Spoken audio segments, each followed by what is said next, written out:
என் தேவேந்திரகுல வேளாளர் சமுதாய உறவுகளுக்கும், தமிழ்ச்சமூக உறவுகளுக்கும் என்னுடைய முதற்கண் வணக்கம். இந்த காணொளி எதற்காண்டி அப்படின்னா, இயக்குனர் முத்தையா இயக்கத்தில அருண் விஜய் நடிப்பில இருளன்ற திரைப்படம் டீசர் வெளியிட்டிருக்காங்க. முதலாவதாக பாண்டியர் வணங்கிய கொற்றை சம்மந்தமா அதில கீழ ஒரு வசனங்கள எழுதி வெளியிட்டிருந்தாங்க. 2வது பார்த்தீங்கன்னா, படத்தோடைய முதல் டைட்டிலாக அந்த இருளன்ற அந்த டைட்டில் கார்டு வெளியிட்டிருந்தாங்க. இதில அருண் விஜய் பாண்டியர் தோற்றத்தில நெஞ்சில பாண்டியர் சின்னத்த சுமந்தமானி ஒரு போஸ்ட் வெளியா இருந்தது. இது அனைத்து ஊடகங்கள்லயும் அத பதிவு செஞ்சிருந்தாங்க. அது மட்டும் இல்லாமல் Facebook தளங்கள்ல, Instagram தளங்கள்ல அதிகமாக பகிரப்பட்டுச்சு. இதற்கு உடனே தேவேந்திரகுல வேளாளர் சமூகத்தை சார்ந்த உறவுகள்லாம் தேவேந்திரகுல வேளாளர் சமூகத்துடைய வாழ்வியல பத்தியும், இந்த பாண்டியர்கள் பத்தியும் படம் எடுக்கக்கூடிய முத்தையா அவர்களுக்கு வாழ்த்துக்கள் அப்படின்ட்டு நம்ம பக்கத்து சிலர் அந்த மாதிரி கருத்துக்கள் பதிவு செஞ்சுட்ருக்காங்க. இருளன்ற பேரே யாருடைய பேர்? அது தேவேந்திரகுல வேளாளருடைய உட்பிரிவு பேர் அப்படின்ற மாதிரி நம்ம உறவுகளும் நிறைய பேர் பதிவு செஞ்சுட்டு வந்துட்டுருக்கீங்க. ஒரு சிலர் பார்த்தீங்கன்னா, ஒரு வேளை வேறு கதாபாத்திரமாக இதுனால ஒரு சில விமர்சனங்களுக்கு உள்ளாக்கி சில கருத்துக்கள் பதிவு செஞ்சிட்ருக்காங்க. இந்த காணொலியோட நோக்கம் என்ன அப்படின்னா, நம்ம முத்தையாவ குறை சொல்கிறதோ, இல்லை நம்மளை பற்றி படம் எடுக்கிறாரு அப்படின்னா அவரை வாழ்த்துறதோ, இதுக்கு நம்ம பொறுத்தளவு தேவையில்லாத ஒரு செயல் அப்படின்றத நம்ம பார்க்கணும். ஏன்னா முத்தையாவை பொறுத்தளவு அவர் சமூகத்திற்கு சரியாக இருக்கிறாப்புல. ஏன்னா அவரோட படங்கள் எல்லாமே பார்த்தீங்கன்னா, அவங்க மறவர் சமூகத்துக்குள்ளேயே என்னென்ன சிக்கல் இருக்குது, என்னென்ன பிரச்சனைகள் இருக்குது, அவங்களுக்குள்ளேயே எப்படி சண்டை போட்டுக்குருவாங்க அப்படின்ற பற்றி அவங்களோட வாழ்வியல் சம்மந்தமாக நிறையா படங்கள் அவர் எடுத்திருக்காரு. முழுக்க முழுக்க அவர் சாதிக்குள்ளேயே என்ன நடக்குது, அவங்க கிளைக்குள்ளே என்ன நடக்குது அப்படின்ற மாதிரியான திரைக்கதை தான் இது வரைக்கும் இது பண்ணியிருப்பார். அதில் எப்போவுமே அவர் சமூகத்தை எப்போவும் தூக்கி பிடிக்கிற மாதிரி அவர் சமூகத்துக்கு அவர் சரியான ஒரு இயக்குனராக செயல்படுறார்.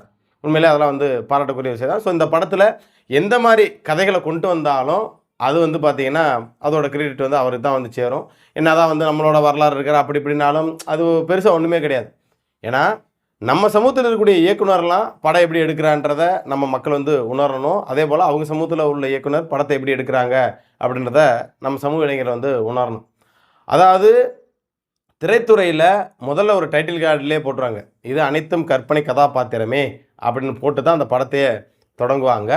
எல்லாத்துக்குமே தெரியும்னு நினைக்கிறேன்.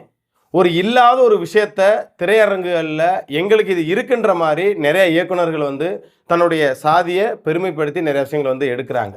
ஆனால் தேவேந்திரகுல வேளாளர் சமூகத்தை சார்ந்த இயக்குனர் யாராவது அப்படி பண்ணுறாங்கன்னு பார்த்தா கிடையாது. ஏன்னா இன்றைய காலகட்டங்கள்லேயும் பார்த்தீங்கன்னா, அண்ணன் மாரி செல்வராஜ் போன்ற நபர்கள்லாம் பார்த்தீங்கன்னா என்னோட வலி எடுக்கிறேன், வேதனை எடுக்கிறேன் அப்படின்னு சொல்லிக்கிட்டு தொடர்ந்து சோத்துக்கு வழி இல்லாத மாதிரி இருக்கிறோம், இந்த இடத்துல அப்போ இருக்காங்க, அந்த ஏதோ ஒரு ஊரில் ஏதோ ஒரு பகுதியில் இருக்கிற மொத்தமாக இருக்கிற மாதிரியான ஒரு கதையை கொண்டு வருவாப்புல.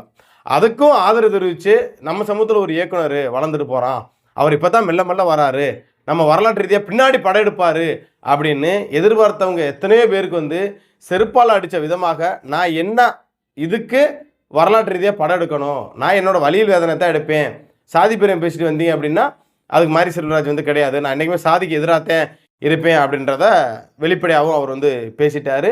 ஆனால் அவர் எடுக்கக்கூடிய படங்கள் எல்லாமே சாதிய ரீதியான படங்கள் தான் வருது. நடக்கூடிய நிகழ்வு, அதாவது இவருக்கு முன்ன நடந்த நிகழ்வை நோக்கி தான் அந்த படங்கள்லாம் வருது.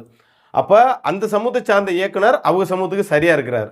ஆனால் நம்ம சமூகத்தை சார்ந்த இயக்குனர் எப்படி எடுக்கிறாருன்னு பார்த்தீங்கன்னா, இன்னும் ஒடுக்கப்பட்டவன் பிதுக்கப்பட்டவன், இன்னும் அடி வாங்குறேன், சோத்துக்கு வழி இல்லாமல் இருக்கிறேன், வாழைப்பழத்தை பிச்சு தின்னுடுறேன் அப்படின்ற மாதிரியே எடுத்துகிட்டு இருக்கார். அப்போ சரி செய்ய வேண்டியது நம்ம சமூகத்தை சார்ந்த இயக்குநர்களை தான். இப்போ இன்னொன்று கூட சொல்லலாம், இதே சாதி ஒழிப்பாக பேசக்கூடியவர் தான் அண்ணன் பா ரஞ்சித்து. ஆனால் அவர் கூட பார்த்தீங்கன்னா அவங்க சமூகத்துடைய பறையர்களுடைய வாழ்வியலை கடைசியாக அண்ணன் விக்ரம் நடித்த படம் தங்களான்ற திரைப்படம் உங்களுக்கு தெரியும்னு நினைக்கிறேன். அவர் கூட என் சமூகம் முன்ன எங்களில் பறையரில் இத்தனை பிரிவுகள் இருந்துச்சு அப்படின்ட்டு அவரோட வாழ்வியலை அப்போ உள்ள காலகட்டங்களில் பறையர்கள் எப்படி இருந்தாங்க அப்படின்னு அவர் சமூகத்தை பெருமை சாதி ஒழிப்பு பேசினாலும் அவர் சமூகத்தை பெருமைப்படுத்தணும் அப்படின்ற ஒரு திரைக்காவியத்தை அவர் சமூகத்துக்காண்டி படைத்தார். எத்தனையோ ஒடுக்குமுறை அடக்குமுறைன்னு அவர் படம் எடுத்திருந்தாலும், ஆனால் அவர் சமூகத்தை பெருமை சேர்க்கும் விதமாக ஒரு ஆவண படமாக மிகப்பெரிய அளவில் அண்ணன் சிஎன் விக்ரம் அவர்களை வச்சு மிக பிரமாண்டமான ஒரு திரைப்படத்தை ஆவணப்படம் கிடையாது, ஆவணப்படுத்துறதுக்காண்டின்னு சொல்கிறது தான் அந்த வார்த்தை சொன்னேன்.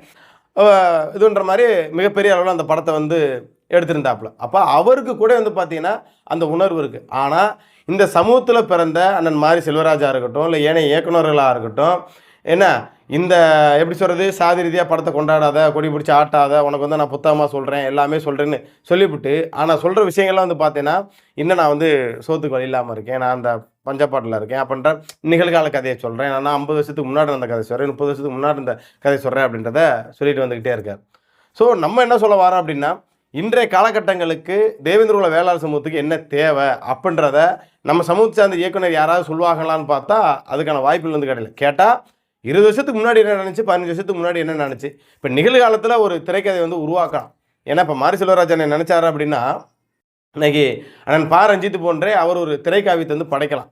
ஏன்னா அந்த பல்லரினம் பாண்டியனும் தேவேந்திர குல வேளாளர் சமூகம் முன்னே எப்படி இருந்துச்சு, எப்படி வந்து அடிமைப்படுத்தப்பட்டுச்சு, அதற்கப்புறம் இந்த சமூகம் எப்படி மேலோங்கிட்டு வந்துகிட்டு இருக்குது, எல்லா சமூகத்தையும் எப்படி அரவணைக்குது அப்படின்னு ஒரு திரைக்காவியத்தை படைக்கலாம். ஆனால் அதற்கு அவருக்கு என்ன வருமானு பார்த்தா அண்ணன் மாரி செல்வராஜுக்கு எண்ணங்கள் வந்து வரப்போகிறது கிடையாது. ஏன்னா அவர் முழுக்க முழுக்க தலித்திய சித்தாந்தத்துக்குள்ளே உள்ளாள். சரிங்களா? அப்போ அவரோட மனநிலை என்பது மாறப்போகிறதும் கிடையாது. அவர் ஆரம்பத்திலே சொல்லிட்டாரு, நான் சாதியை ஒழிக்கிறவன், நான் சாதிக்கு எதிரானவன் அப்படின்னு சொல்லிட்டாரு. வரலாற்று ரீதியாக நான் என்ன இதுக்குடா படம் எடுக்கணுன்றதையும் வெளிப்படையாக கேட்டார். ஸோ நம்ம சமூகத்தில் இருக்கக்கூடிய இயக்குனர் எந்த நிலைப்பாட்டில் இருக்காங்க, இப்போ அண்ணன் முத்தையா அவர்கள் வந்து இருக்கக்கூடிய நிலைப்பாடை வந்து பார்த்துக்குங்க. அப்போ அவங்கள குறை சொல்கிற விட்டுட்டு இந்த படம் எப்படி வந்தாலும் சரி, இதை சம்மந்தமாக இப்போ அந்த காணொலியோட நோக்கமே என்னென்னா, அந்த படம் சம்மந்தமான எந்த விமர்சனங்களையும் நம்ம வந்து செய்ய வேணாம், படம் வரட்டும், என்ன தான் வருது அப்படின்றத பார்ப்போம். நீங்களே அந்த படத்துக்கு வந்து ப்ரொமோ வந்து பண்ணாதீங்க, விளம்பரம் வந்து பண்ணாதீங்க. அதிகமாக வந்து அந்த படத்தை வந்து அதை இதையும் விமர்சனம் பண்ணி அதுக்கு ஏதாவது ஒரு விஷயத்தை பண்ணி அந்த படத்துக்கு வந்து நீங்களே ப்ரொமோ வந்து தேடி கொடுக்காதீங்க அப்படின்றக்காண்டி தான் ஒரு வேண்டுகோளாக தான் இந்த காணொலியிலேருந்து நான் வந்து பதிவு செய்கிறேன். ஏன்னா படம் வரட்டும், என்ன தான் படம் எடுத்திருக்காரு, ஏன்னா இதற்கு முன்னாடியே படம் வந்துருச்சு, பாண்டியர்களை பற்றியான படம் வந்து வந்தது, அது எல்லாத்துக்குமே தெரியும்னு நினைக்கிறேன். அருமையாக வந்து பாண்டியருடைய காலகட்டங்களில் பாண்டியர்களை வீழ்த்துன்னு யார், ஏன்னா அந்த கொற்றையை வணங்கிட்டு அந்த பாண்டியரோட சின்னத்தை எப்படிலாம் வெட்டுவாங்க அப்படின்றத இதுக்கு முன்னாடியே ஒரு படத்தை வந்து வெளிக்கொண்டு வந்துட்டாங்க. சரி, முத்தையா அவர் சமூகத்தை சார்ந்தவர், அவர் சமூகத்தை பெருமை சேர்க்கணும் அப்படின்றதுக்காண்டி இந்த மாதிரி விஷயங்களை கொண்டு வராரு அப்படின்றது வந்து தெரில. ஸோ அது என்னவாக இருந்தாலும் அதை பற்றி விமர்சனங்களோ அதை பற்றி எதிர்கருத்துகள் பதிவு செய்கிறதோ நம்ம தேவேந்திர குல வேளாளர் சமூகம் வந்து வேணாம்.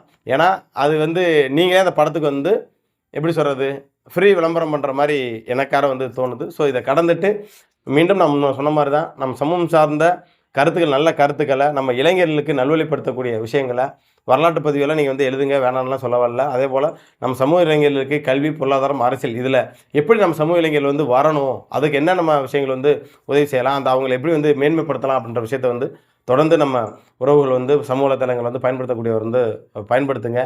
தேவையில்லாமல் சில விஷயங்களை பதிவு செஞ்சு நம்மளோட பொன்னான நேரங்களை வந்து வீணாக்க வேணாம் அப்படின்ற ஒரு அன்பான வேண்டுகோளை வைத்துக்கொண்டு, ஸோ அவர் முத்தையா அவர் என்ன படைப்பில் அதை எடுக்கிறாரோ எடுக்கட்டும்.